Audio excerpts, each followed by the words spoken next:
सत्ता किसी की भी रहे, लेकिन पावर में अजित पवार जरूर रहे। दशकों से सक्रिय राजनीति में रहने वाले अजित पवार उन नेताओं में गिने जाते हैं जो हालात चाहे जैसे भी हों, चर्चा के केंद्र में बने रहे।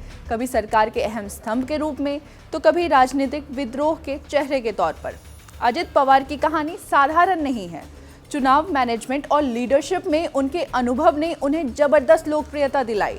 अजित पवार कभी मुख्यमंत्री नहीं बने, लेकिन वो अपने जीवन काल में 6 बार महाराष्ट्र के उप मुख्यमंत्री बने और 4 अलग अलग मुख्यमंत्रियों की सरकार में बने।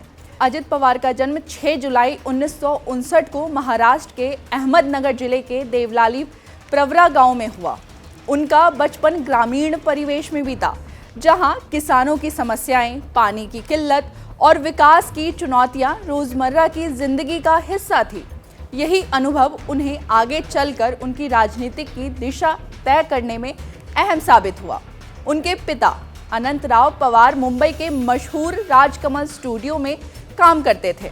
पिता की असमय मृत्यु ने अजित पवार के जीवन को जल्दी परिपक्व बना दिया। पढ़ाई ज़्यादा आगे नहीं बढ़ पाई। उन्होंने महाराष्ट्र बोर्ड से MSc तक की शिक्षा पूरी की।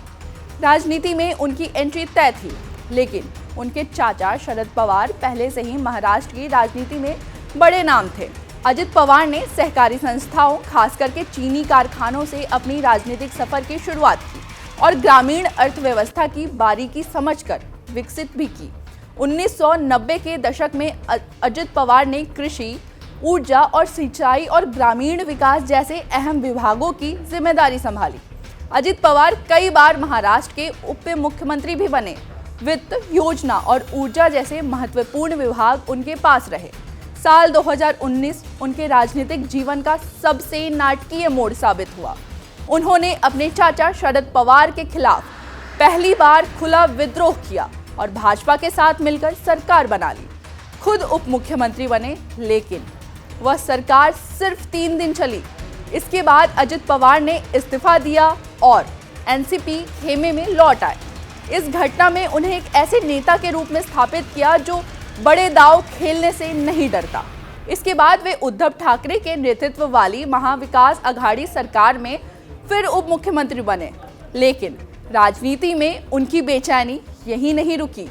जुलाई 2023 में उन्होंने एक बार फिर शरद पवार से अलग होकर पार्टी को तोड़ दिया और भाजपा एकनाथ शिंदे सरकार में शामिल हो गए। यह कदम महाराष्ट्र की राजनीति में बड़ा भूचाल लेकर आया। 2024 के लोकसभा चुनाव में अजित पवार को झटका लगा। पार्टी का नाम और चिन्ह मिलने के बावजूद उनकी पार्टी का प्रदर्शन कमजोर रहा। लेकिन उसी साल हुए विधानसभा चुनाव में उन्होंने आलोचकों को जवाब दिया।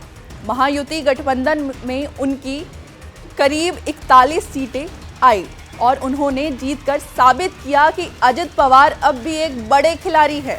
अजित पवार की शादी सुनेत्रा पवार से हुई है, जो महाराष्ट्र के पूर्व मंत्री पद्म सिंह पाटिल की बेटी हैं। अजित पवार की कहानी सत्ता, संघर्ष, महत्वाकांक्षा और जोखिम लेने की कहानी है। आपको ये वीडियो कैसी लगी हमें कमेंट करके ज़रूर बताएं। मेरा नाम हर्षिता है। शुक्रिया।